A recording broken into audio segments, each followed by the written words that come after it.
Mr. Rafael Correa Delgado, expresidente de la República del Ecuador. Sus palabras, por favor, presidente. Muchas gracias, bienvenidas todos los representantes de los medios internacionales que actúan en Ecuador. Ahora, como expresidente me para más bola que como presidente, porque cualquier cantidad de medios.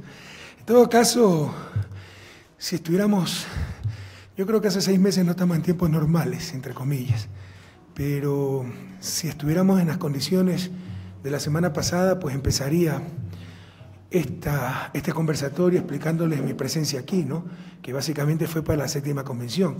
Pero lo que ha ocurrido en los últimos días es extremadamente grave, así que me referiré exclusivamente a aquello en esta introducción y después pues podemos responder todas las preguntas. Ojalá Ecuador y el mundo entiendan que estamos enfrentando un golpe de Estado. Se quiere convocar directamente una consulta popular inconstitucional haciendo tabla rasa del informe de la Corte Constitucional, que es obligatorio, mandatorio. ¿Y por qué? Porque saben que preguntas de esa consulta pues no son constitucionales y no hubieran pasado el control constitucional. Esto es gravísimo. Hay un rompimiento constitucional, hay un golpe de Estado. ¿Cómo se forjó esto?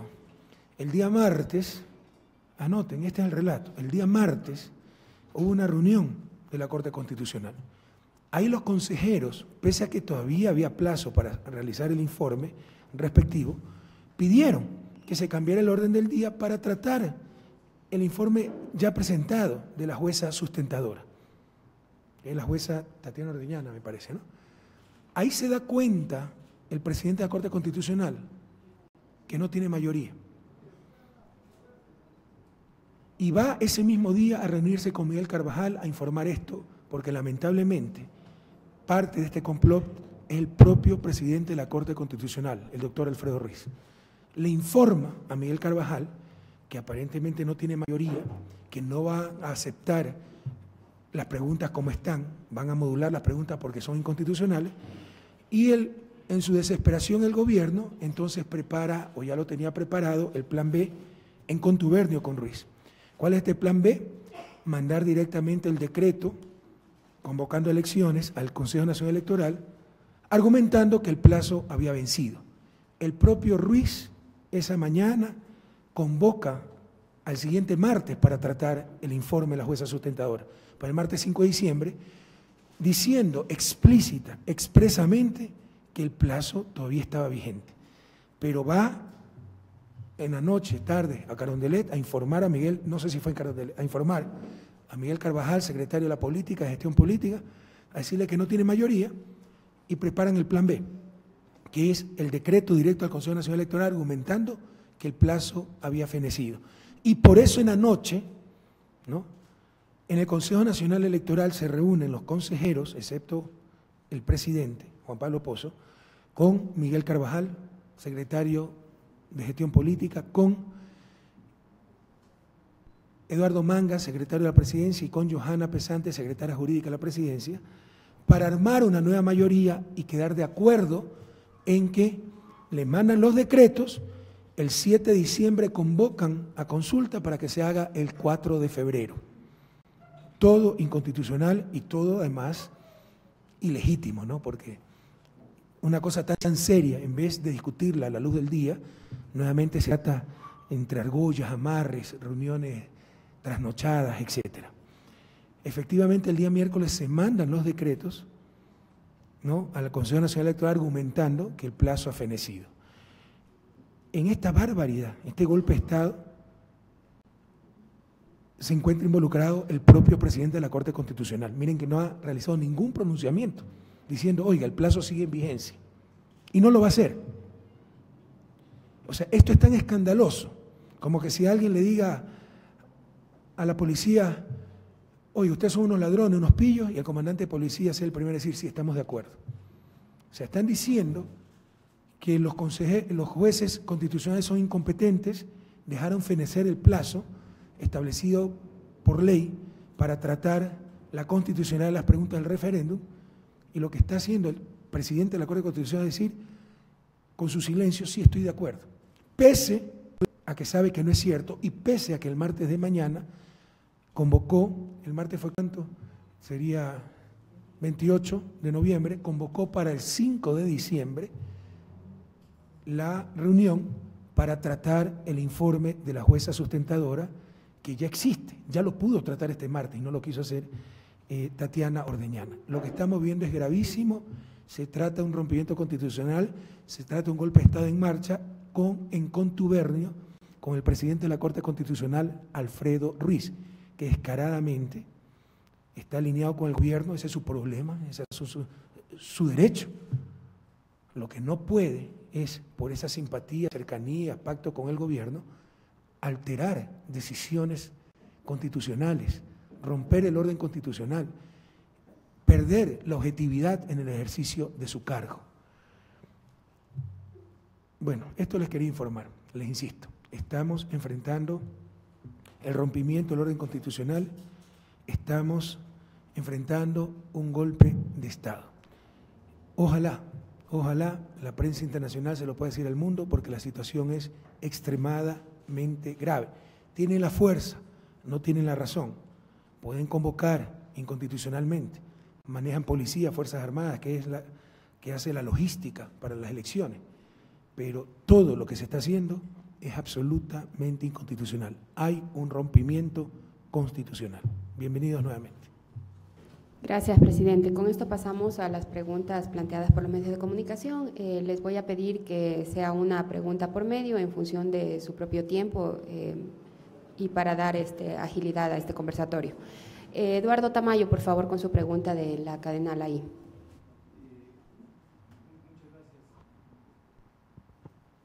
Señor expresidente Correa, usted en el caso de la consulta en el caso de la Concordia, también envió convocó una consulta sin pasar por la Corte Constitucional. ¿Cuál es su justificación en este caso ahora? Discutiendo la potestad del presidente de convocar directamente a consulta una vez que fenece el plazo. Lo que estamos discutiendo es que el plazo no ha fenecido. E incluso una jurista como la ministra de Justicia, Roxana Alvarado, dice mentiras, no manipula la información, porque en eso se ha basado el gobierno. Y lo que no dice es que el reglamento cambió en el 2015, precisamente en base a la experiencia y la jurisprudencia. Hubo varios casos en que con la participación ciudadana, con la figura amicus curiae, no pudo respetarse el plazo legal. En consecuencia, hubo varias resoluciones a la Corte Constitucional diciendo es necesario ampliar los plazos por los amicus curiae, y luego eso se transformó en una reforma al reglamento. Revisen el reglamento de sustentación de la Corte Constitucional, donde se dice que los plazos primero corren desde que aboca conocimiento el juez sustentador y se suspenden por los amicus curiae. Hubo 42 amicus curiae. De otra forma no podía haber participación ciudadana. Entonces se miente, se compara el 2011. Aquí no estamos discutiendo que después de 20 días, los plazos, el término legal, el presidente puede convocar directamente. Lo que estamos discutiendo es que no ha fenecido ese término legal y en el 2011 no existía esa norma reglamentaria que existe del 2015. Y en caso de desconocerla, primero, no es el presidente pues el que determina si un reglamento es inconstitucional, es la Corte Constitucional. Y se imagina el absurdo, decirle a la propia Corte Constitucional que su reglamento, el hecho por la Corte, es inconstitucional. Es decir, a la gallina como poner huevo, más o menos, ¿no? Pero además de eso, ¿no?, si fuese inconstitucional, tenemos 2000 dictámenes de la Corte inválidos. Entre ellos, por ejemplo, el dictamen para viabilizar el acuerdo comercial con Europa, porque todos se han hecho en función del nuevo reglamento que está en vigencia desde el 2015. Entonces son las leguleyadas de siempre, las trampas de siempre para justificar lo injustificable. Es claro, nadie está negando que una vez fenecido el plazo, el término se llama estrictamente, técnicamente, de 20 días, el presidente puede convocar directamente. Eso sucedió en el 2011. Desde el 2015 existe una modificación del reglamento donde los amicus curiae suspenden el transcurso del término. Eso fue comunicado a las partes el 23 de noviembre, a todas las partes que participaban como amicus curiae. Lo sabían, nadie lo impugnó. Y ahora, por la desesperación de que no pudieron doblegar a los jueces constitucionales, porque no se imaginan las presiones, los chantajes, intentar dar favores, etcétera, para lograr inmoralmente lo que no lograban judicialmente, constitucionalmente, ante su desesperación toman como argumento que el plazo ha vencido. El plazo no ha vencido, el plazo sigue vigente. Y les insisto, ahora dicen que el reglamento del 2015 es inconstitucional. Eso no lo puede decir el presidente de la República, eso lo dice la Corte Constitucional, lo tiene que decir la Corte Constitucional. Y si fuera así, hay cerca de 2000 dictámenes en la Corte que serían inválidos y se acabó el Estado de Derecho. Gracias. Le damos paso, por favor, a Rocío Villasís, de Hispano News.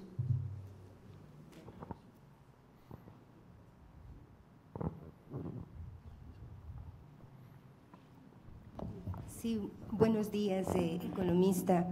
Mucha gente en el exterior se pregunta para qué y por qué regresó el expresidente Rafael Correa a Ecuador. Y también se pregunta por qué tanto revanchismo de parte del actual presidente Lenín Moreno y sus allegados en contra de su movimiento político, toda vez que ellos militaron en este durante 10 años. El objetivo concreto de mi venida fue participar, apoyar en la organización y participar en la 7ª Convención de Alianza País que se realizará este domingo 3 de diciembre en la ciudad de Esmeraldas. Durante mi estadía aquí hemos visto el vértigo con que cambian las cosas, se destruye lo logrado, se retrocede el país décadas, ese país que no era un Estado de Derecho, sino un Estado de hecho, donde la Constitución no servía para nada, y vemos todo lo que está sucediendo, ¿no? Y habrá que enfrentar los nuevos escenarios. Sobre la segunda pregunta, ¿por qué ese odio? Tendrá que preguntarle a esos odiadores, pero usted tiene razón, ese es un odio, un rencor que muestran en cada intervención, y nadie les puede exigir que me quieran, que me aprecien, que tengan aunque sea la más elemental gratitud. La pregunta es ¿por qué no lo dijeron antes? Porque hasta hace 6 meses, cuando todavía no necesitaban, decían todo lo contrario, que yo era el mejor presidente de la historia, el mejor ecuatoriano de todos los tiempos. Están los videos. Sí, yo cabalgué junto a Rafael Correa, que transformamos la patria, que todo estaba bien hecho. Hay un video que dice, todo está bien hecho, todas las obras son maravillosas. Ahora dice exactamente lo contrario.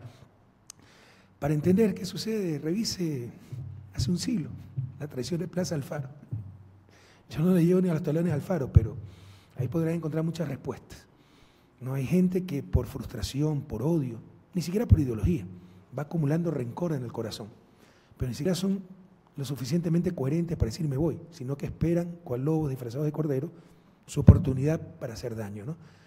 Lo que hemos visto en estos 6 meses demuestra pues, que esta gente guardaba un rencor, una frustración, un odio terrible contra mí, contra lo que significaba Revolución Ciudadana. Y le insisto, nadie puede exigirle que nos quieran, pero ¿por qué no lo dijeron antes? ¿Y cómo están tratando de destruir todo lo avanzado? Gracias. Ricardo Grande, del Mundo, por favor.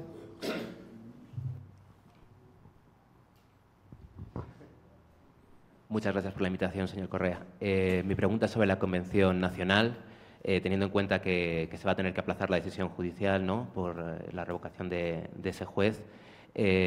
¿Va a cambiar en algo su intención de expulsar a Lenín Moreno del movimiento? ¿Y cuál es el sustento legal de esa convención? Gracias.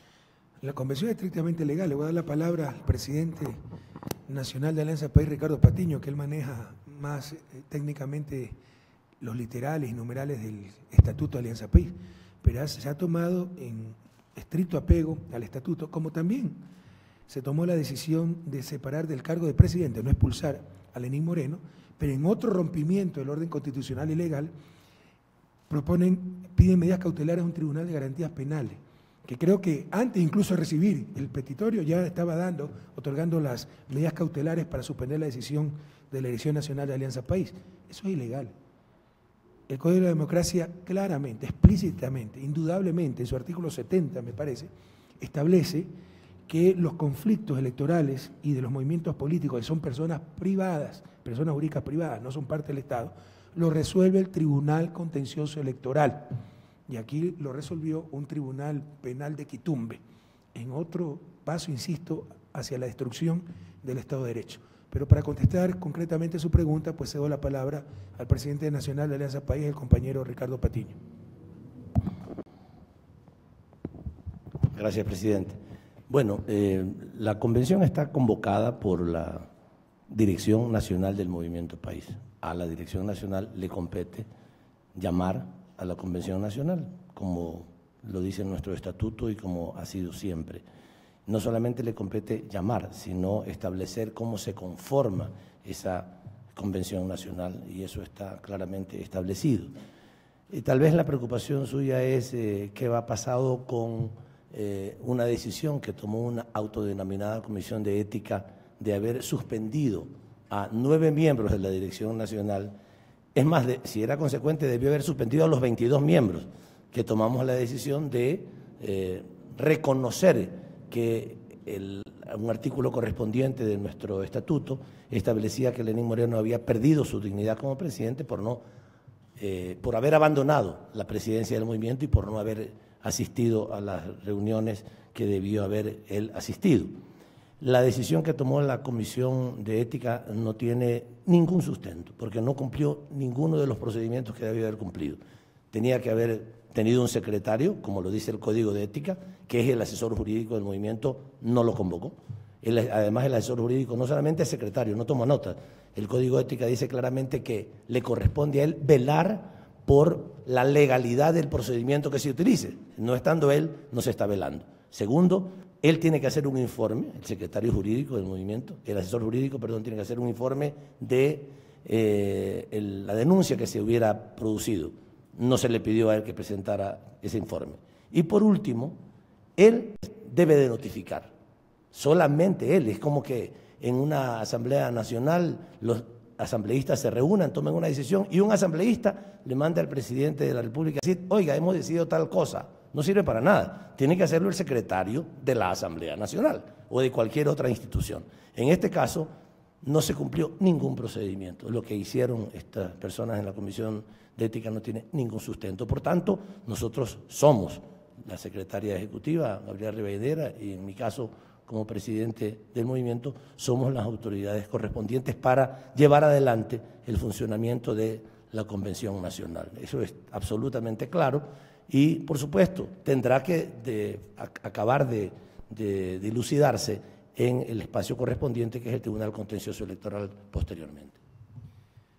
Yo sí quisiera aprovechar su pregunta para pedir disculpas al pueblo ecuatoriano y al mundo, ¿no? Porque sí, nos sentimos mal, esto es bochornoso, esta pugna interna de Alianza País, pero es parte de la arremetida que tenemos para destruir todo lo avanzado, los logros de la Revolución Ciudadana, la propia revolución, y lo que ellos llaman el correísmo, todo lo que llega a mí personalmente y todo lo que tenga que ver conmigo. Son cosas que no la hemos buscado, ni siquiera la imaginamos en nuestras peores pesadillas. Hace 6 meses, ¿qué nos íbamos a imaginar estar en esta situación? Pero se presentaron estas situaciones y hay que afrontarlas con entereza, con convicción, de ser posible con alegría, con optimismo. Pero obviamente la imagen que estamos dando al pueblo, a nuestra ciudadanía es terrible, nos sentimos mal, pero son las cosas que presenta la vida, que, insisto, que no las buscamos. Así que yo sé que la historia nos sabrá dar la razón y la ciudadanía también. Nosotros siempre vamos a representar a estos ciudadanos, al pueblo ecuatoriano, venimos de ellos, no venimos de las cúpulas de poder, no venimos de las élites, la oligarquía de este país, somos gente de clase media, media baja, sencilla, trabajadora como nuestro pueblo, como la gran mayoría de nuestro pueblo, y lo que estamos haciendo es defendernos de una arremetida feroz para destrozar todo lo logrado, pero les presentamos las disculpas por esta pugna interna que tenemos que sufrir en estos momentos en Alianza País. Gracias. Le damos paso a Susana Madera de Agencia F, por favor.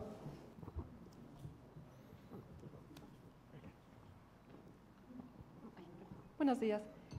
Usted mencionaba que todavía no ha fenecido el término de los 20 días. Quisiera saber cuál es la fecha que ustedes manejan para esta finalización y saber si es que ustedes van a presentar algún tipo de demanda ante qué instancia y quién, o sea, el movimiento o usted. A ver, yo no estoy seguro, no soy experto en eso. Lo que sí estoy seguro es que hasta el próximo 5 de diciembre, que se convocó el día martes, el presidente de la Corte Constitucional, Alfredo Ruiz, pidieron los miembros, repito un poco el relato para que lo tengan claro. El día martes hubo una reunión, ¿ya? No para tratar el informe de la jueza sustentadora Tatiana Ordeñana, pero muchos miembros de la Corte le pidieron un cambio del orden del día al presidente Alfredo Ruiz para tratar este martes, 28 de noviembre, el informe ya. Ahí se da cuenta Ruiz que no tiene mayoría. Él está en contubernio con el gobierno. Entonces dice, no, vamos a tratarlo el próximo martes 5 de diciembre, porque todavía estamos dentro del plazo, lo dice el presidente de la Corte Constitucional.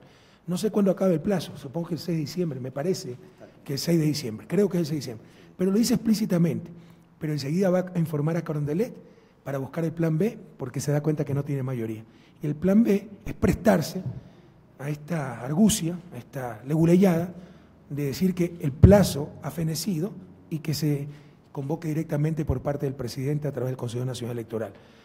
Él no puede contradecirse, ahí está grabado, está en el acta, que asegura que el plazo sigue vigente. Pero ustedes ven que no ha salido a defender la Corte Constitucional, no ha salido a rebatir las barbaridades que dice Carondelet, porque él es cómplice de lo que está pasando.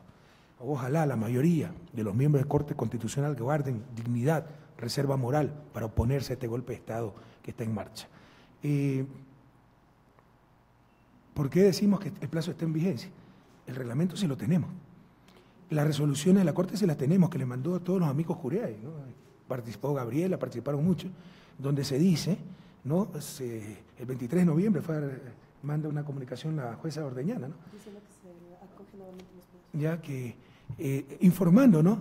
Que luego de ser atendidos los amigos Curiay, etcétera, comienza nuevamente a regir los plazos, los términos, etcétera, y nadie impugna eso, nadie lo impugna, ¿no?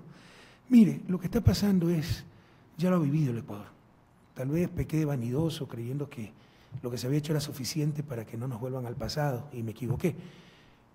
Revisen la historia, el 97, en un contexto similar, ¿no? Con manipulación de la prensa, de los poderes fácticos, hicieron una consulta popular para que aprobase el pueblo ecuatoriano en las urnas un golpe de Estado. La institución del presidente Abdalá Bucaram, lo peor de la política ecuatoriana, pero la institución fue un golpe de Estado. Lo votaron por simple mayoría, acosándolo de loco porque le decían el loco Abdalá. Si le decían el chino Abdalá, lo votaban por extranjero, ¿no? Y había sido electo 6 meses antes nada más, ¿ya? Por simple mayoría. Y no lo reemplaza la vicepresidenta, lo reemplaza el presidente del Congreso, el director de orquesta del complot, con el cargo de presidente interino. Y eso también le preguntan al pueblo ecuatoriano. Primera pregunta, ¿está usted de acuerdo con la institución del presidente Abdalá Bucaram? Sí, 70%. Segunda pregunta, ¿está de acuerdo con el nombramiento de Fabián Alarcón como presidente interino? Eso no existía en la Constitución. Nunca ha existido. Es una contradicción.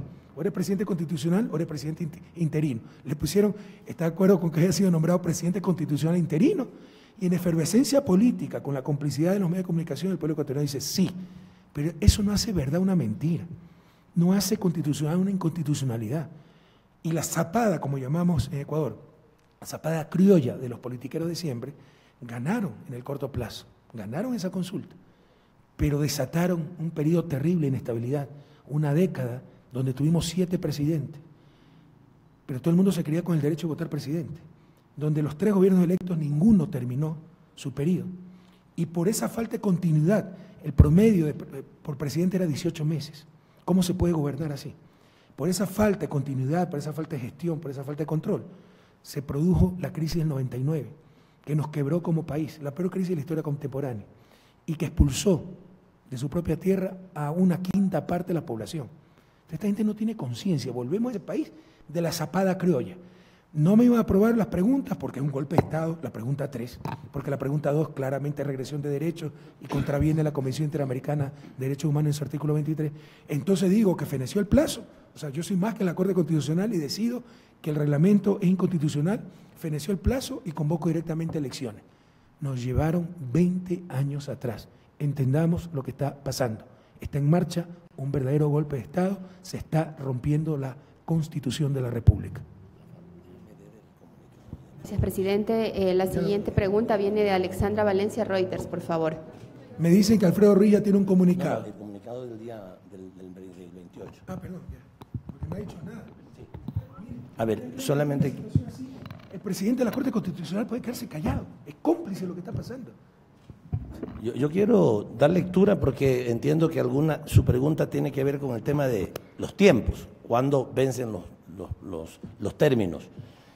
El día martes, estamos hablando de 2 días atrás, el presidente de la Corte Constitucional pidió que el organismo emita un comunicado y está en la página web, ustedes lo pueden ver, yo se los voy a leer. Dice, para hacer notar que los tiempos todavía están respetándose.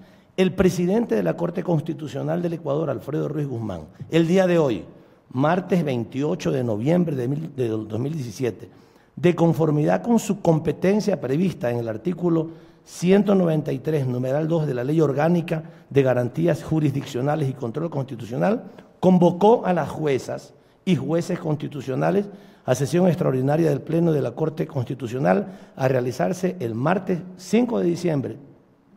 Como único punto del orden del día consta la causa 0217-RC, reforma constitucional planteada ante la Corte Constitucional por parte del señor Presidente de la República. De esta forma, en respeto, dicen respecto, aquí hay un problema, un error, digamos, de tipeo seguro, en respeto a los procedimientos y tiempos previstos en la normativa constitucional, legal y reglamentaria pertinente, el Pleno de la Corte Constitucional conocerá el proyecto de dictamen presentado por la jueza ponente, doctora Tatiana Ordeñana. El proyecto en mención fue recibido en Secretaría General el día 23 de noviembre del 2017. Dice el comunicado oficial, no estoy hablando de la página oficial de la Corte Constitucional y con el nombre del propio presidente de la Corte, que están respetándose los tiempos y que el Pleno, por supuesto, está convocándolo porque los tiempos se están respetando, si no, el presidente no llamaría a esa reunión. Queda perfectamente claro eso. ¿Quería decir algo más, compañero? Perdón, claro, me olvidé esa parte de la pregunta. Sí, se va a actuar todas las acciones legales. Está en juego el Estado de Derecho. Entonces se presentarán todos los recursos que la ley permita, pero estamos peleando no contra la razón, sino contra la fuerza. O sea, lo que quiere esta gente es que con el pacto que ya tienen en el Consejo Nacional Electoral, porque también se reunieron de noche el día martes con el Consejo Nacional Electoral, y le doy los nombres, Miguel Carvajal, Eduardo Manga, Johanna Pesante, ¿no? Que se convoque elecciones, ya tienen la fecha, esto está planificado, 7 de diciembre convocar, para que se realice la consulta el 4 de febrero. Y una vez que eso esté en marcha, como manejan Fuerzas Armadas, ponen las urnas, todo eso, la gente vota, ¿no? Y ya es irreversible todo, estamos ante la política y los hechos consumados. Sin embargo, seguiremos confiando en lo poco que queda de Estado de Derecho, poner todos los recursos que sean necesarios, seguiremos confiando en las instancias judiciales de nuestro país para parar esta barbaridad que están destrozando a la patria. Nos están volviendo al país del pasado, donde las más grandes monstruosidades inconstitucionales pasaban cuando favorecían los intereses del poder. Gracias, presidente. Reuters TV con Cristina Muñoz, por favor.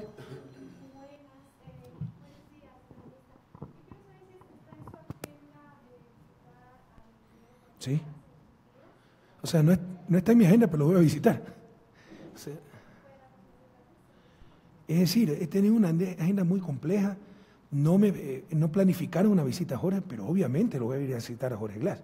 Entonces, voy a sacarle tiempo al tiempo, pero es mi deber como compañero, como amigo, más aún alguien que sabe que se está cometiendo una inmensa injusticia contra él, irlo a visitar, no sé si a la cárcel, a la audiencia, etcétera, pero lo voy a ir a visitar. Okay. No, si se han cometido barbaridades, qué difícil es creer que se está llevando con transparencia. Ha habido mucha presión política, no se está actuando en base a derechos, sino en base a lo que dicen los medios de comunicación que ya condenaron a Jorge Glass, en base de lo que dicen de los intereses de Carondelet. Se ha vuelto ese país del pasado en todos los aspectos. Aquí se presiona, se ofrecen cargos, si no se hacen chantaje, le cae Contraloría, después lo llaman de Carondelet, te damos el apoyo si nos apoya. Es terrible lo que estamos viviendo. Y yo les puedo dar datos concretos si quieren investigar de mejor manera, pero por ejemplo, en estos momentos Jorge Glass se encuentra detenido sin ninguna prueba. Dígame una prueba que lo involucre en el delito de asociación ilícita. Ni siquiera se ha podido probar el delito, peor la participación de Jorge Glass. Esa es la verdad técnicamente, eso es lo que me dicen los abogados. Pero al mismo tiempo me dicen, hay la consigna para condenarlo, ¿se imagina? Segundo, suponiendo que hubiese alguna prueba, no meritaba prisión preventiva, ese es el último recurso, él ya tenía medidas cautelares, que jamás incumplió. Entonces es algo tremendamente extraño que sin incumplir la medida cautelar le pongan una medida cautelar la más grave de todas, perder la libertad. Sobre esto reclamó hasta la oposición dijo, este es un abuso del derecho. pero sigue preso el presidente Jorge Glass. Todo esto es por la participación de una empresa corrupta y corruptora en Ecuador, Odebrecht. 4 funcionarios operaron durante años con un sistema muy sofisticado de coimas, de sobornos, no solo a funcionarios públicos, a otras empresas. Había un concurso, le decían a la otra empresa constructora, ve, presenta una oferta de 200 millones, yo la ofrezco a 180, yo voy a ganar y te paso un billetito después. Y así ganaban los concursos, ¿no? Bueno, esa gente ha confesado su culpa, con Cienciano Santos encabezando a los corruptos, y se los sobreseyó, no se los llevó a juicio. Y el vicepresidente está acusado y preso. O sea, ¿ya qué más pruebas quieren del complot? Se pactó con Odebrecht, se le dijo, usted destruya al vicepresidente con sus testimonios, testimonios que por sí solos no son pruebas suficientes, no son pruebas de nada, de hecho. Vean las nuevas doctrinas, ¿no? O sea, imagínense si fuera el testimonio suficiente, usted me cae mal, está en un juicio, y yo voy a dar mi testimonio y digo, sí, yo vi cómo le clavó el puñal. Tiene que haber la prueba también, ¿no? Entonces, pactaron con Odebrecht para que destrozaran en el testimonio de Santos al vicepresidente. El vicepresidente está preso y los corruptos confesos están sobreseídos. Y se dijo que era por el principio jurídico de que no se puede sancionar 2 veces por el mismo delito, y ellos tenían ya sentencia en Brasil. Ayer se aprobó en audiencia que no tiene sentencia, que el fiscal ha actuado en base al convenio, ¿cómo se llama?, de cooperación de esta gente, pero no están sentenciados. Pero además no era correcto, porque si estuvieran sentenciados fueran otros delitos, otros participantes, otros tiempos, ¿no? Entonces se los tenía que juzgar de nuevo en Ecuador, y por último tenía que decidir el juez, aquel principio que no se puede juzgar a una persona por el mismo delito 2 veces. Entonces, ¿cómo confiar en la transparencia del proceso con tantas y tantas irregularidades? Ciertos jueces ni siquiera se excusaron. Hay una jueza que es esposa de un asesor del fiscal. ¿Qué imparcialidad va a tener? Perdóname, si parte del ingreso familiar viene de la fiscalía, que es el acusador, y no se excusó. Entonces, qué difícil es creer en la transparencia del proceso. Hasta aquí, por el contrario, ha habido pruebas fehacientes de que ha sido un proceso absolutamente injusto, absolutamente anómalo, que se ha juzgado en los titulares, no en los tribunales, y con gran presión política y metida de mano de Carondelet. A usted. Gracias. Alexandra Palencia, por favor, de Agencia Reuters. Buenos días, economista. Usted habla de o denuncia de que hay un golpe de Estado en marcha, sí, por un rompimiento del orden constitucional. Desde su lectura, ¿cuál sería la intención del presidente Moreno de haber tomado las acciones más allá de la organización de una consulta popular? ¿Cuál es el objetivo, o desde su lectura, cómo miraría o qué es lo que pretende el presidente Moreno con todas estas acciones que está tomando? Y con esta denuncia, no sé si sea posible en algún momento algún acercamiento con el presidente Moreno, o usted ya se convertiría en un opositor al gobierno. O sea, hace rato soy opositor al gobierno, y yo creo que después de esto no puede haber ningún acercamiento. O sea, están jugando con la patria, están jugando con el futuro y el presente también. Nuevamente, así como con los plazos, después de 20 días el presidente puede convocar. La mentira es que no se ha cumplido ese plazo, ¿okay? Aquí de igual manera, nadie está discutiendo la atribución que tiene el presidente para llamar a consulta popular. Yo lo hice 4 veces. Otra cosa es que se llame por la consulta popular de la derecha, de la opción derrotada en las urnas. Yo siempre llamé en función de lo que habíamos ofrecido al pueblo ecuatoriano. Pero bueno, ya son cuestiones de legitimidad democrática, no de legalidad o ilegalidad. Pero la consulta per se era otro golpe de Estado.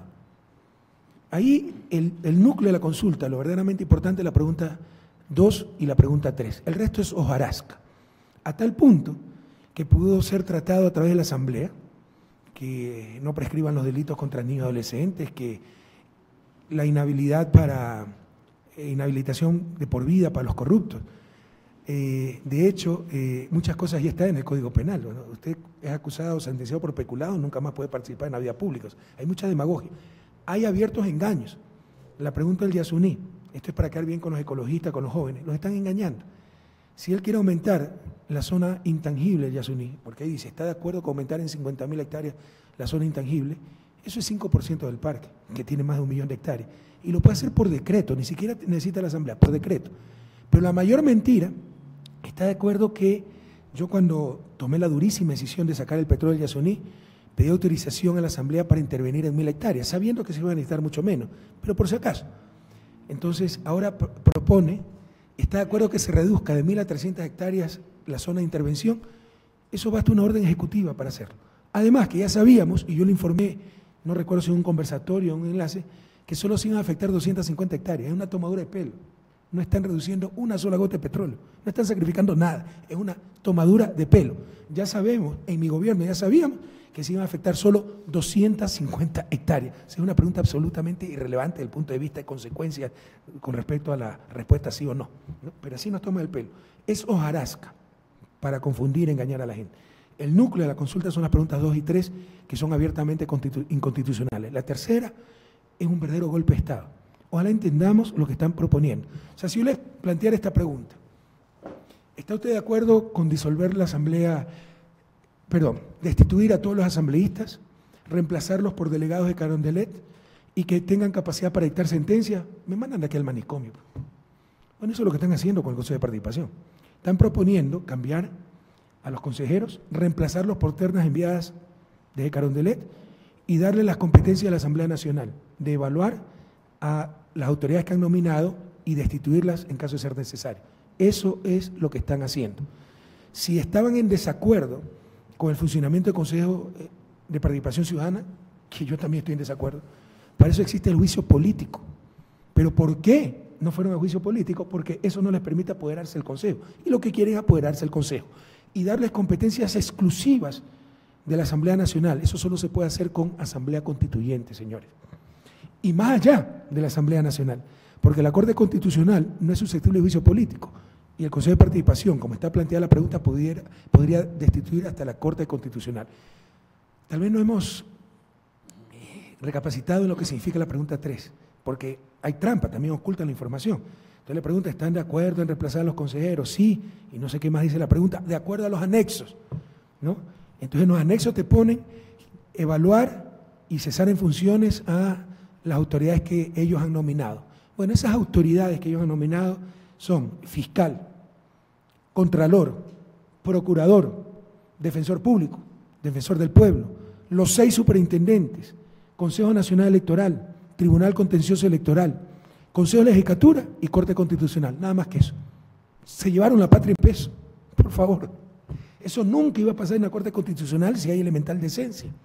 Por eso están ahora haciendo este golpe de Estado para convocar directamente. Entonces la pregunta 3 era un verdadero golpe de Estado y claramente inconstitucional, reformaba la estructura del Estado, porque le daban competencia a un Consejo de Participación que no tiene en la Constitución, y además, entre otras cosas, explícitamente la Constitución dice que la Asamblea no podrá nombrar a los consejeros y proponen ternas enviadas a la Asamblea para que ellos elijan entre las ternas a los miembros del Consejo. Ilegal por todos los lados.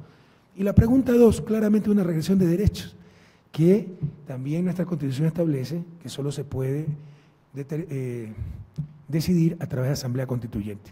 Pero es tan obvio como esto, o sea, si con la postulación indefinida ustedes pueden elegir entre A, B, C, y sin la postulación indefinida ustedes solo pueden elegir entre A y B, limitaron su derecho a elegir, es regresión de derechos. Si con la reelección indefinida o postulación indefinida, como quieran llamarlo, ustedes pueden participar para X, Y, Z, y sin la postulación indefinida ustedes pueden solo participar para X y Y, limitaron su derecho a participar en política. Es regresión de derechos.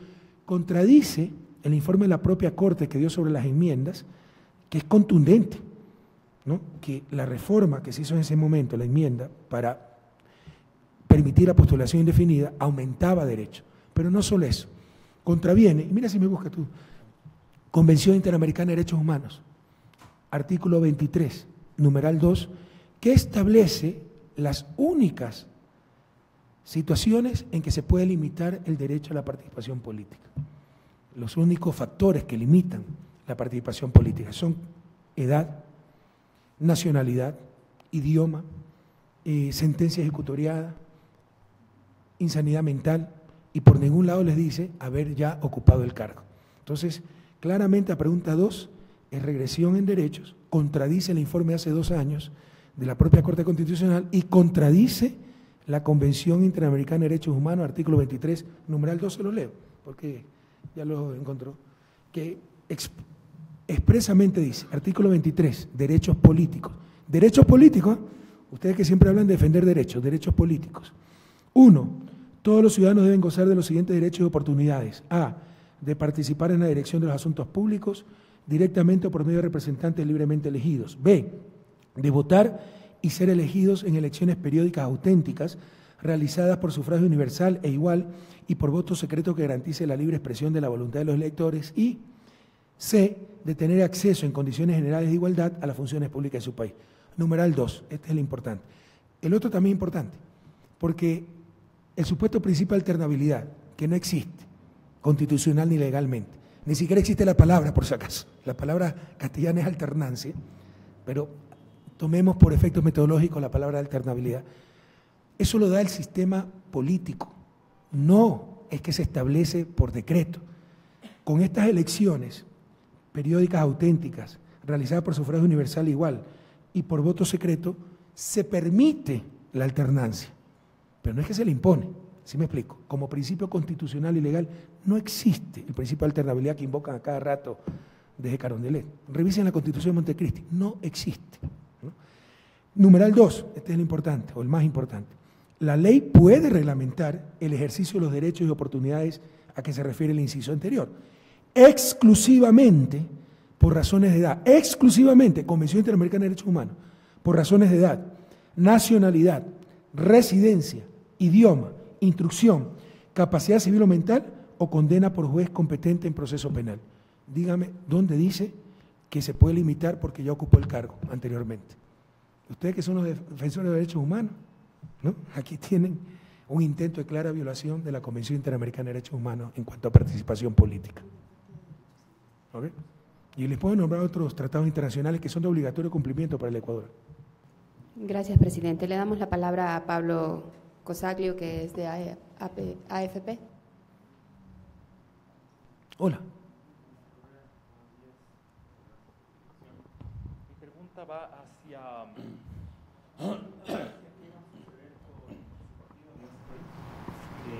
ustedes un par de meses ya afirmó que el presidente seguía discutiendo sus palabras.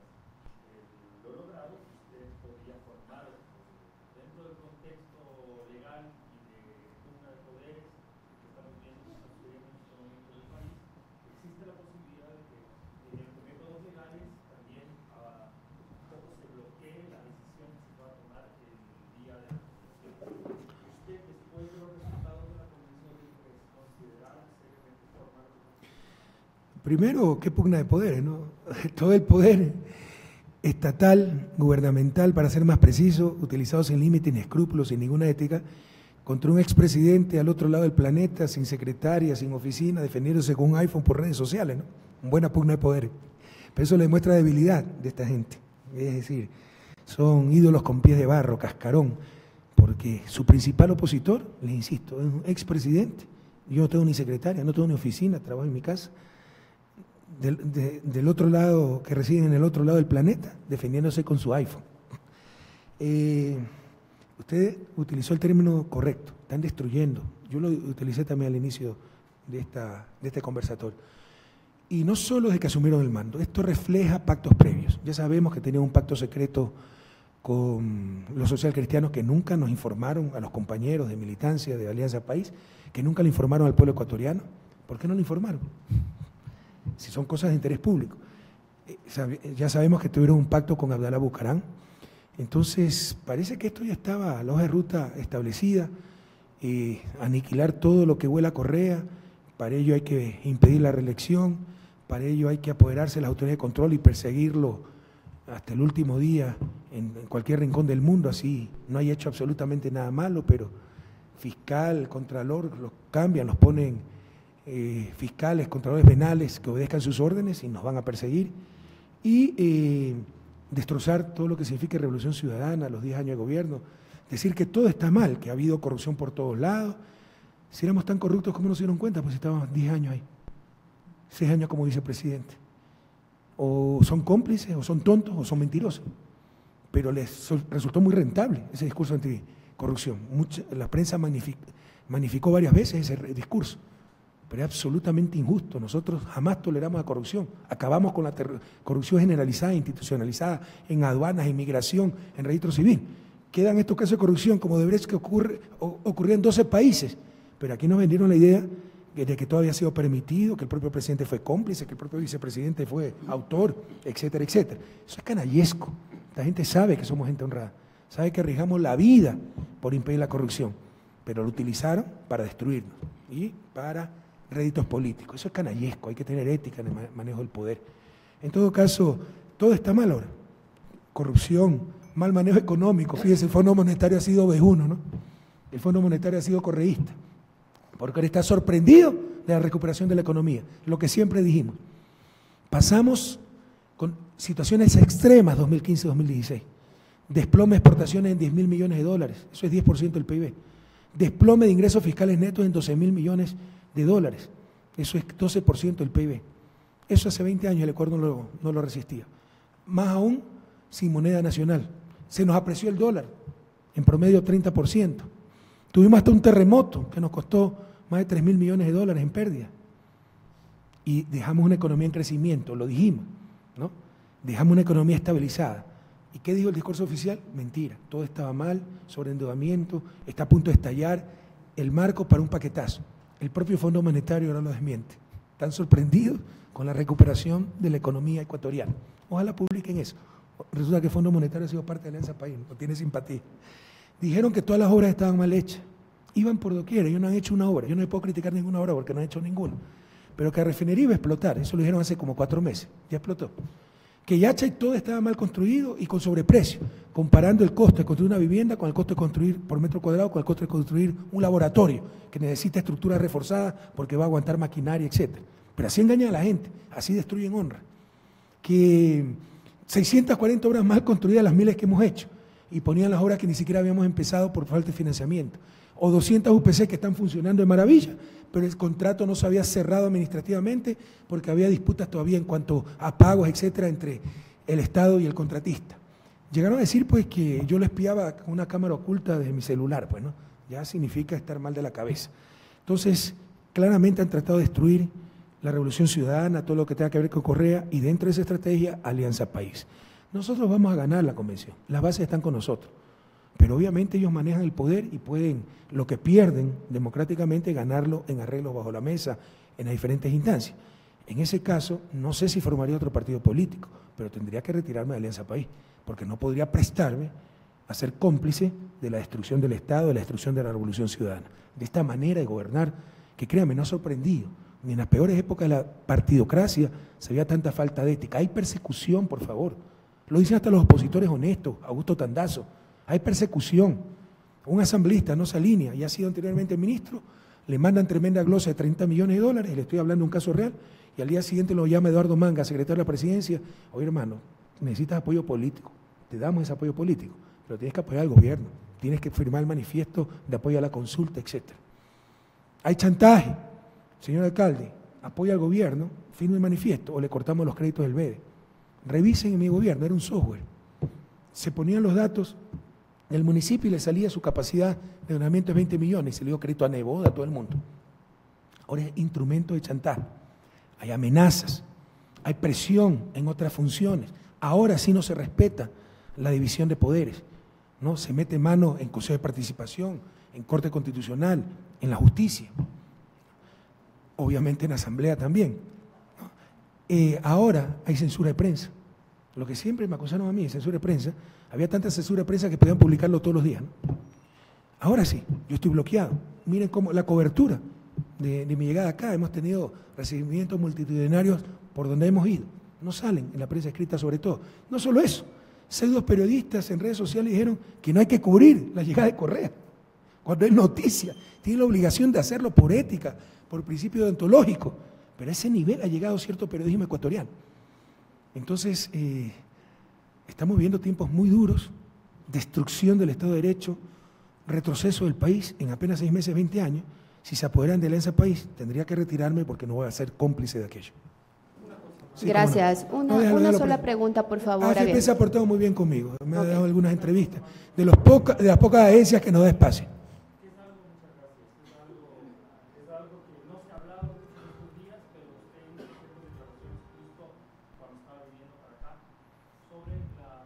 Del presidente Moreno con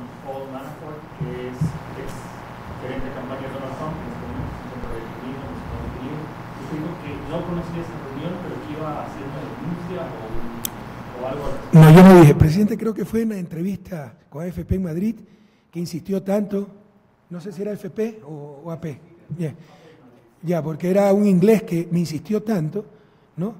Pero para él era el tema principal, y después salió el título un poco distorsionado que Correa denuncia. No, fue que me preguntaron, y felizmente ya un amigo, una amiga periodista, de hecho, me había presentado la información, porque si no tenía ese mail que me había llegado hace pocos días, ni siquiera me enteraba de la reunión. Entonces, ratifico lo que dije en ese momento. O sea, se dio la reunión con Manafort, no le informaron al pueblo ecuatoriano, pero yo me enteré como los demás, ¿no? Por este mensaje de una periodista, por los medios de comunicación, no tengo más detalles al respecto. Pero la pregunta es, ¿por qué no informan al pueblo ecuatoriano? Yo cada sábado me reunía y les informaba pormenorizadamente. Todavía no era presidente en función, era presidente electo. Pero también se podía decir, me reuní con tal persona. ¿Por qué no lo dijeron? ¿Y qué persona? No era cualquiera. Okay. Gracias. Presidente, CNN le quiere hacer una pregunta. CNN le quiere hacer una pregunta, la periodista Ana María Cañizares. Presidente, buen día. Con respecto a la situación de los medios públicos e incautados, Andrés Michelena, que fue colaborador suyo, ha hablado de pérdidas de más de 20 millones de dólares en Gama y TC Televisión y ahora se está tratando de replantear las inversiones de esos dos canales. ¿Cuál era la situación que se vivía durante esos 10 años? Finalmente no se vendían los incautados, como fue también un ofrecimiento, o quizás no había interés en hacerlo, y que además ha hablado de que se utilizaban como medios de propaganda de su gobierno, presidente. Seguramente él, pues él fue parte de SECOM. Él era el que organizaba los enlaces ciudadanos, y ahora dice que se costaron 40 millones, ¿cuánto? O sea, es el colmo, y es parte de esa estrategia. Le ordenaron a los ministros, busquen los problemas, busquen los contratos que le falta una coma y hacemos el escándalo, busquen qué falló, qué empresa pública no le fue bien, tiene déficit, hacemos el escándalo. Es la estrategia de esta gente, semana tras semana un escándalo. Cuando se le acaben los escándalos, ¿qué le van a decir al pueblo ecuatoriano? ¿Dónde están las casas que ofrecieron? ¿Dónde están los bonos que dijeron incrementar? ¿Dónde están los 250.000 puestos de trabajo que dijeron que iban a generar por año? Aquí está Fernando Alvarado, que dirigió mucho tiempo SECOM y trabajó con Michelena. Es el colmo, ya es realmente el colmo. Él sabe cómo recibimos esos canales. Él sabe que lo boicotearon los Isaías, como hicieron con EICA, con las demás empresas. Buscaban la quiebra. ¿Por qué? Por ejemplo, EICA tenía representaciones aquí de diferentes marcas. Llamaban a las firmas para que ya corten las representaciones. Llamaban a los auspiciantes de los canales para que no nos den publicidad, ¿no? Por ejemplo, Gamavisión, si la memoria no me falla, siempre tuvo pérdidas, ¿no? Y ahora entonces mezclan todo para decir que ahora es que está terrible la situación. Ecuador TV, por ejemplo, no es canal comercial, ni siquiera podía contratar publicidad. Entonces dice, nos cuesta tanto. Claro, si es un canal público que ni siquiera podía contratar publicidad. Pero no sé, tú tienes más información, Fernando, si nos puedes hablar al respecto, ¿no? Entonces, que el telégrafo pierde plata. El telégrafo estaba más que quebrado y lo dejamos con números azules. Pero toma eso un poco de tiempo. Un micrófono, pero rapidito, por favor, portátil. Pobre hombre está Michelena, ya lo ha desmentido mucha gente, ¿no? Es un poco largo y vergonzoso, presidente, lo que está haciendo Andrés Michelena. Realmente nosotros hicimos un gran trabajo con los medios incautados, TC Televisión, Gama TV, pudimos ordenar jurídicamente incluso la situación que tenía terrenos a nombre de 100 empresas. Tenemos los respaldos de todos los estudios y auditorías que se hicieron para valorar los medios. Hubo un acercamiento muy fuerte con confidencialidad firmada con la gente que estaba interesada en comprar los medios, pero fueron amenazados por los Isaías. Cada vez que queríamos vender los medios, los Isaías los amenazaban. ¿Por qué no los venden ellos? Y se ha hecho un gran trabajo. Siempre he dicho, le he propuesto al propio Andrés Michelena que en el set de los medios públicos, delante de toda la prensa, yo puedo dar cualquier explicación, pero es tan poco transparente su denuncia, digamos así, que jamás ha mencionado mi nombre. Y no he recibido ni una carta ni de Contraloría ni de Fiscalía, ni siquiera para irme a tomar un café allá. Entonces no tendríamos por qué responder, porque simplemente son rumores y denuncias en los medios, un show mediático, eso es todo. La gente acá hace cualquier cosa por un plato de lenteja. ¿Cuántos años fue Andrés Michelena funcionario de SECOM? Trabajó un año con nosotros y trabajó para el vicepresidente Moreno, haciendo los enlaces del presidente Moreno. Y le organizaba los enlaces ciudadanos al vicepresidente Moreno. Y Andrés, no hay problema. Y Andrés ordenaba las cadenas de SECOM. Y Andrés contrataba todas las campañas publicitarias que podía hacer SECOM. Y Andrés organizó la CUPRE, la Cumbre de Periodismo Responsable. O sea, hay gente que hace cualquier cosa por un plato de lentejas. Se le borró la memoria. Mire, AFP le ha admitido preguntas porque se ha portado muy bien con nosotros. CNN no se ha portado tan bien. Tenga la gentileza, por favor, vamos a seguir con la siguiente pregunta. Ahora sí tenemos medios gubernamentales, no públicos. Mire, yo estoy vetado en el Telégrafo. Mire la cobertura de mi visita. Nada, cero. Yo escribía de vez en cuando en el Telégrafo, supongo que tengo algo que decir. 10 años presidente, PhD en Economía. Ya no me publican. Le mandé un editorial, pregúntale a Fernando. No lo aceptaron, no lo publicaron. Pero sí publicaron un editorial de Temer, golpista de Brasil, para hacer una apología del neoliberalismo. Gracias. Le agradezco la entrevista de CNN con Fernando Rincón, que era para tratar la temática, la coyuntura política, etcétera, pero como había una entrevista previa en que habló de los medios clausurados en Ecuador, ¿cuáles medios? Quedó mal porque no era verdad. Y los periodistas presos, ¿cuáles periodistas presos? Quedó mal porque no había verdad. La verdad es que lo orientó totalmente a los medios de comunicación, a la libertad de prensa, medios de comunicación, pero creo que la próxima vez, creo que lo correcto es anticipar que ese va a ser el tema y no plantearnos temas que no se van a tratar, ¿no? Gracias. Robinson Robles, por favor, esta es la última pregunta del conversatorio y terminaríamos aquí de Hispan TV. Gracias. Es como si Samper fuera a hablar de narcotráfico en NTN 24. Le van a dar papaya, presidente. No, pero además, y hace 10 años usted le dio a esta periodista. Fundamento dice que hay 2.000 agresiones a periodistas. Chuta, 2.000 agresiones, o sea, ¿quién le dio palo, le pegó? Demos un ejemplo, es que hace 10 años usted le dio a esta periodista bonita horrorosa. Y el 2016 le dijo a Cintia Viteri, que se maquillaba mucho, Cintia Viteri no es periodista, es candidata presidencial, pero es una agresión verbal, pero usted dijo agresión a periodista. Y la gente que escucha eso dice que aquí se está paleando periodistas todos los días. Esto es increíble cómo sacan de contexto las cosas. Y cómo no tienen de qué acusarnos. Y ya se queda hasta mal, ¿no? Delante de la audiencia. Dadas como están las cosas, usted habla de que el CNE ya habría dado su brazo a torcer, renunció Juan Pablo Pozo, la Corte Constitucional, usted dice que el presidente ya está con un silencio que resultaría hasta cómplice. ¿Pero cómo puede explicar un silencio de esta monstruosidad? Le están diciendo incompetentes, se les pasó el plazo y el presidente de la Corte Constitucional no el dice presidente nada. del Tribunal Contencioso Electoral ha sido recusado ayer para... Hemos visto torres más grandes caer, no perdemos fe en nuestro pueblo, pero es durísimo, de cuesta arriba, estamos claros. Tienen los medios de comunicación privados, los públicos que son ahora también como privados, tienen recursos ilimitados, tienen el aparataje estatal, pero nosotros tenemos a nuestra gente. La desesperación parcialmente también y más baja el sí. Yo tengo mucha fe en nuestro pueblo, pero obviamente es cuesta arriba, obviamente estamos luchando contra un Goliat sin escrúpulos, sin límites, embriagado de poder, pero como en el relato bíblico, David venció a Goliat. Okay. Gracias, presidente. En venir al país y reestructurar, tomar las riendas nuevamente de no solo del movimiento, sino del propio proceso y hacer actividad política como lo ha venido haciendo estos días? Futuro de Revolución Ciudadana, estamos enfrentando el más grave peligro, el más grande enemigo, que es la traición. La contrarrevolución nació en nuestras propias entrañas, fuimos engañados, fuimos timados, ¿no?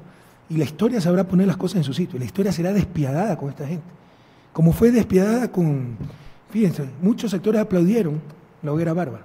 No nos engañemos, no es que Eloy Alfaro quería a todo el mundo y vino un loco y lo asesinó. No, fue permitido por los medios, la propia iglesia, ¿ya? Y apoyado por gran parte de la población, porque le habían envenenado tanto el corazón que dijeron hay que matar a este miserable. Vean los mensajes que daba la prensa en ese entonces, ¿no? Pero mire cómo la historia puso las cosas en su lugar. Plaza como un traidor y Eloy Alfaro, el mejor ecuatoriano de todos los tiempos. La historia será despiadada con esta gente, despiadada, con la serenidad que da el tiempo. El mayor fiscal, el mayor verdugo, verá que pondrá las cosas en su sitio. En el corto plazo es resistir para evitar que destruyan todo lo logrado y destruyan la propia revolución. Eso significa proteger a Alianza País, significa rechazar una consulta mañosa, fraudulenta, inconstitucional, significa lograr la libertad del compañero Jorge Glass y si se puede conservar la vicepresidencia, porque todo esto, toda esa persecución es para poder hacer la vicepresidencia por los medios más innobles, más canallescos, o sea, no concibo, o sea, no entiendo, tal vez ese es mi problema, ¿no? Peco ingenuo porque uno cree que el resto es como uno. Yo jamás me imaginaría que alguien por ser mi adversario político meterlo preso, no me imaginaría. Te dirán, si hay adversarios políticos que metió preso por delitos que cometieron. A mí Jiménez Villavicencio presentaron una denuncia falsa ante el fiscal. diciendo que yo me había escapado el 30S a la Universidad Técnica Equinoccial para preparar la pantomima de mi rescate del hospital policial. Y eso significó una investigación de 9 meses en que me pude ir preso, me acusaban de delito de lesa humanidad. Esa denuncia se declaró maliciosa y temeraria y por eso después tuvieron la sanción ellos. Pero inventarle algo a alguien por ser adversario político, eso es increíble. En todo caso, pues, en el corto plazo, resistir, yo tengo la plena confianza que es cuestión de tiempo. Lo que hay que buscar es que los daños no sean irreversibles o minimizar los daños irreversibles y esperar, porque es cuestión de tiempo que esta gente, que el pueblo ecuatoriano despierte, se dé cuenta del engaño y esta gente se desplome. Y sobre volver al país, yo no puedo volver al país.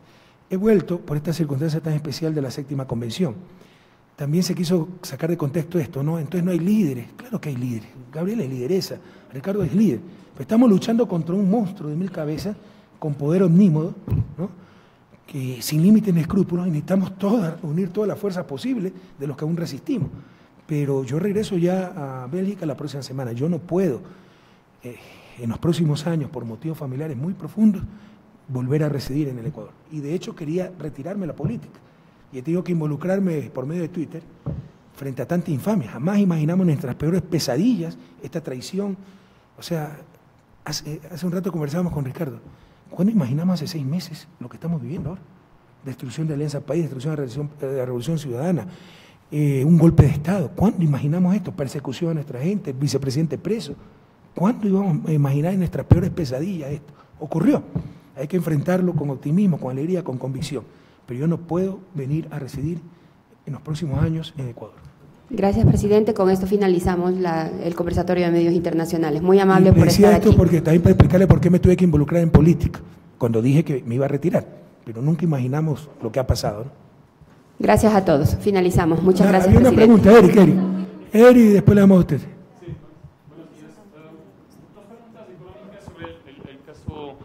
Odebrecht, usted dijo dijo que la compañía Odebrecht había dado coimas para obtener los contratos, pero sin que eso haya implicado que después del costo pagado por el país en las obras haya aumentado. Eric, esa fue otra tergiversación. En un conversatorio en Guayaquil, yo dije, ¿no? Ha habido coimas porque hablaban de sobreprecio, pero no tenemos indicios de sobreprecio. Por ejemplo, en refinería no hay indicios de sobreprecio. El sobreprecio sí es observable. Una cuenta secreta en Andorra no lo es. Entonces, yo había revisado, recibí el informe de Morgan ni sé cuánto, una de las principales fiscalizadoras del mundo, ¿no? Yo daba seguimiento a los proyectos estratégicos y me hicieron un cuadro donde incluso los costos de la refinería de Esmeralda son más baratos que el promedio mundial. No sé si me engañaron, pero entonces lo que dije en ese conversatorio, esto no implica necesariamente sobreprecio, sino que puede ser una coima que sale de la comisión del gerente, etcétera. Entonces ya me sacaron ciertos medios diciendo que el pago de coimas no significa sobreprecio de acuerdo a Correa. Pero no tenemos evidencia todavía. Pero en muchísimos países en los cuales cuando se paga coima, las compañías aprovechan eso para subir. En Perú, una carrera interna, o sea, era como usted dijo hace poco que a veces peca de ingenio, ¿no sería lógico que una compañía que da coimas en ese momento, el caso más latente era la refinería. Refinería Esmeralda, te insisto, yo como presidente pedí informes, estuve en una reunión con PowerPoint, etcétera, con esta compañía Morgan algo más, ¿no?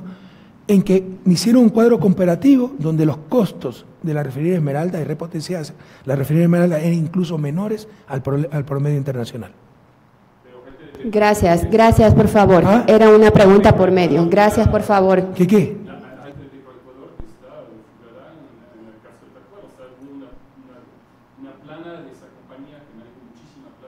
Sí, pero lo que te estoy diciendo es que no se refleja necesariamente en sobreprecio, no hemos detectado todavía eso, sobreprecios, ¿no? De hecho, el sobreprecio implicaría peculado, y acaban de sobreseer a Capaya, a Tapia y no sé cuál es otro, en el caso de peculado. O sea, sí puede haber el caso de que sacrifican ganancias, sacrifican comisiones los funcionarios de aquí para obtener el contrato, y no se traducen en sobreprecio. ¿Okay? No hay esa evidencia, al menos en el caso refinería. Muchas gracias, bienvenido. Tenía 2 preguntas, Eric. ¿Cuál era la duda en cuestión? Una que siempre le hice cuando nos veíamos en otros tiempos de Palacio sobre la refinería del Pacífico. O sea, estaba pensando, si yo como persona particular empiezo a construir una casa, empiezo a hacer un par de columnas, me doy cuenta de que no tengo plata, seguramente se veía que ha sido muy competente y cuidado de sus fondos. Hay 1.500 millones se han gastado y claramente no hay duda, esa es la mitad del costo de la reconstrucción de la energía. O sea, realmente era pertinente iniciar esos gastos. No solo era pertinente, sino que si se hacían hace 40 años no tendríamos deuda externa. Pero, ¿cuál fue el problema? No se engañen, la refinería del Pacífico era más que necesario, más que planificado. Que hace 2 años, por favor, es obvio, colapsó el mercado petrolero y se detuvieron todas las inversiones. Ese es el problema, a tal punto que el nuevo ministro, no sé si de hidrocarburos, dijo que hay por lo menos 3 interesados en la refinería del Pacífico. Pero cuando ya acabamos los estudios, cuando ya estaba relleno, cuando ya había obra, tú tienes que mostrar que hay un proyecto en marcha, que se inicia, no dar señales, nos vino todo el cataclismo del mercado petrolero y todas las inversiones en el sector petrolero a nivel mundial se pararon, pero es algo obvio, es algo verificable. Ese fue el problema. No es que no fue bien planificado, que está sobredimensionado, no es verdad eso. Esa refinería es necesaria y si se hubiera construido hace unas 2 décadas, créeme, no tendríamos deuda externa y tendríamos un gran desarrollo tecnológico también. Gracias, muy amables. Por favor. ¿De qué medio eres? Es la famosa Soraya Constante. Como acaba de publicar El País que mitad de la gente fue a abuchearme y mitad de la gente a aplaudirme en el aeropuerto de Guayaquil a mi llegada. Si éramos 3.000 que me aplaudían y 60 de Bucarán que me abucheaban, pero de acuerdo al país era mitad. ¿Qué le pasa a Soraya? Tiene que guardar un poco la objetividad. Usted, mire, yo no le pido que nos quiera. Todo el mundo tiene su corazoncito de algún lado. Pero usted puede ser parcializada, lo que no puede perder es la objetividad. Y peor si es periodista. ¿No? ¿Cuántas adhesiones tienen para la convención del día sábado? Han mostrado mucho el apoyo de una delegación de Estados Unidos, de migrantes, pero aquí dentro del país, ¿cuántas delegaciones? Pero si no se trata de cuántas, hay un reglamento. Entonces hay... No, el reglamento te establece las delegaciones por provincia, de acuerdo a población, a los migrantes tienen otro cupo, etcétera, y en total creo que son 1.500 delegados, ¿verdad? ¿Okay? Participación obligatoria de autoridades. Quisiera saber cuántas provincias tienen. Hay Alianza País ahora es Bicefa, entonces unos tienen unos apoyos, otros tienen otros apoyos. ¿Ustedes cuántas provincias están con ustedes? Yo creo que es monocéfalo, ¿no? La otra es fácil destruir, pero no tiene ningún asidero legal lo que hizo el gobierno, y es el gobierno. Son las 24 provincias, más las circunscripciones internacionales, ¿no?, de los migrantes, todos tienen delegación, de acuerdo al reglamento que aprobó la Dirección Nacional. Con esto finalizamos. Muchas gracias. Buen día.